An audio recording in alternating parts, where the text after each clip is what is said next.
today we'll continue to learn some useful Chinese expressions like how to say sorry, it's okay, thank you, and you're welcome, which are all very useful daily phrases. So we'll start with the two ways to express gratitude. Thanks and thank you. 谢谢。谢谢。The second 谢 is a neutral tone. 谢谢。And if you want to say thank you in Chinese, we already know how to say you, right? So thank you is 谢谢你。谢谢你。Thank you. 谢谢你。And if people say 谢谢你 to you and you want to say you're welcome, there are also two ways. Let's take a look at them one by one. 不用谢。不用谢。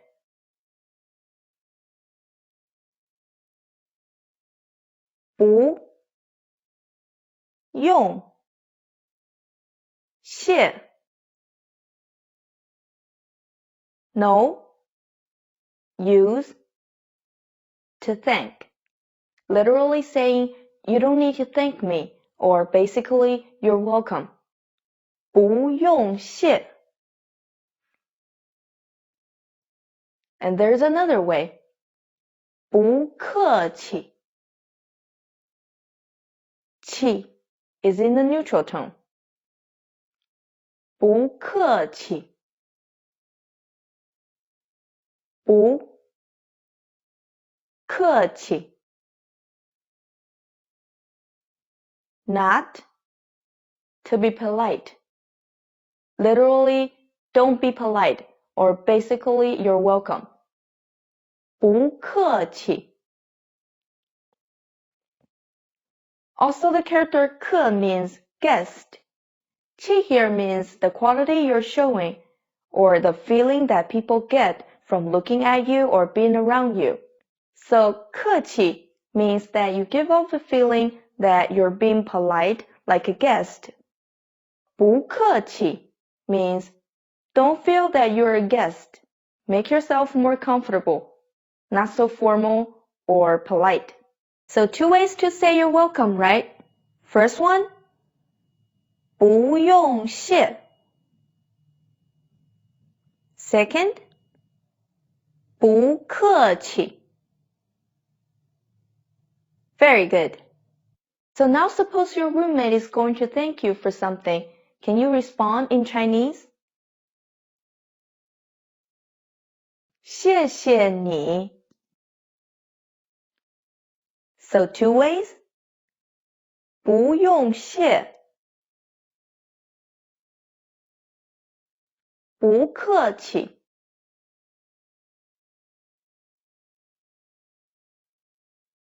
And now suppose your roommate just helped you with something. How do you say thanks or thank you? 谢谢。谢谢你。不用谢。不用谢。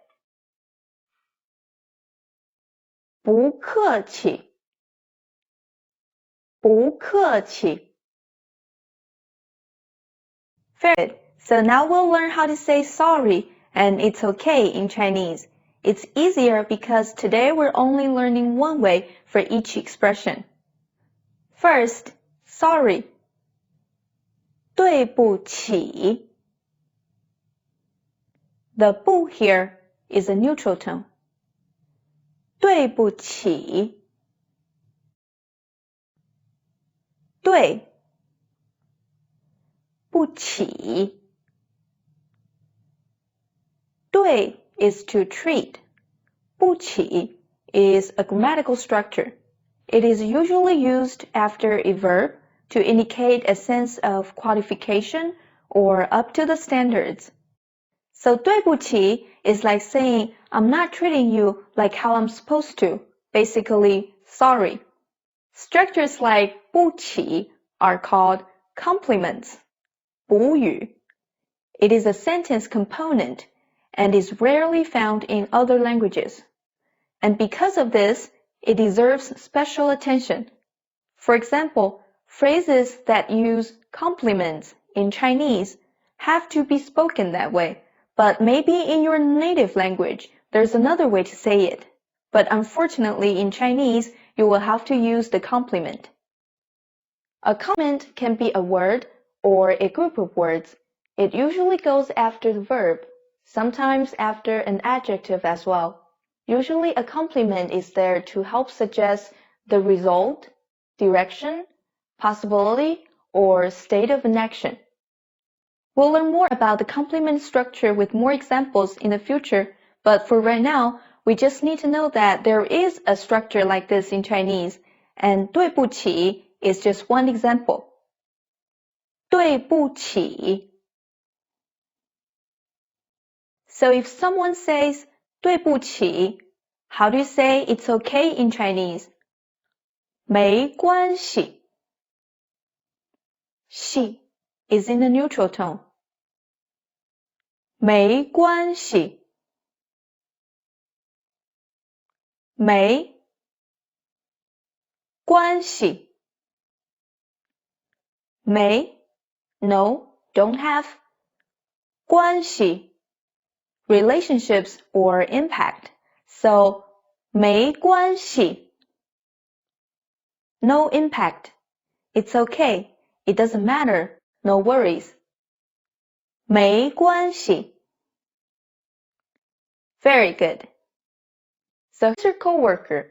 She's going to say something. Can you respond in Chinese? 对不起。对不起。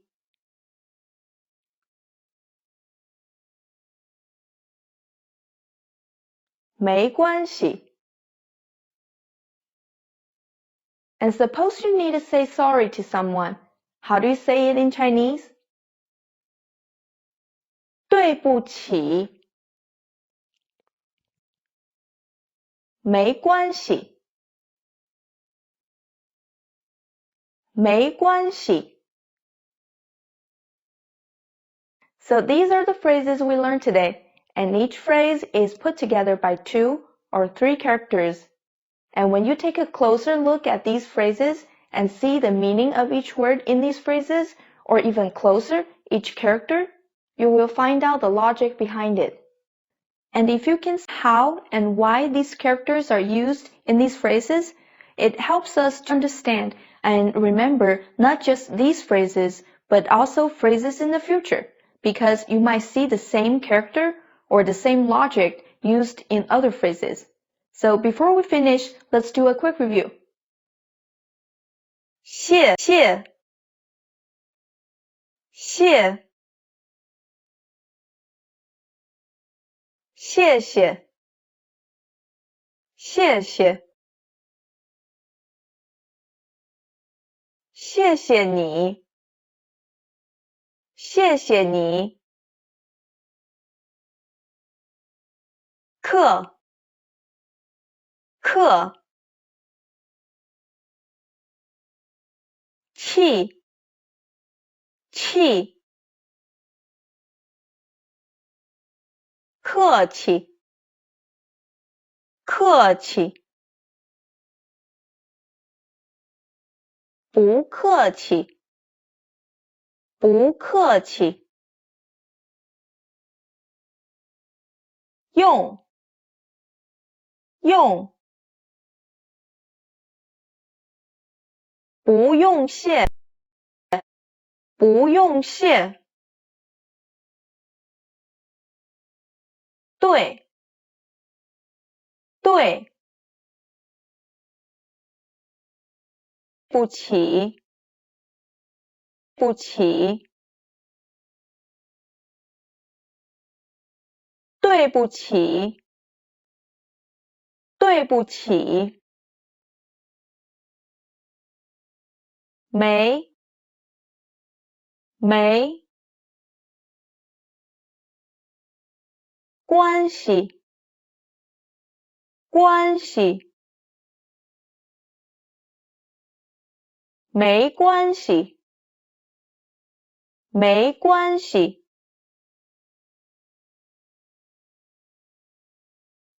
Did you get all of them right? Don't forget to do the quizzes for this lesson. They're at the bottom of this page. And in the next topic, we'll learn some useful ways to memorize the characters from this lesson. Thanks a lot, and I'll see you next time. 谢谢，再见。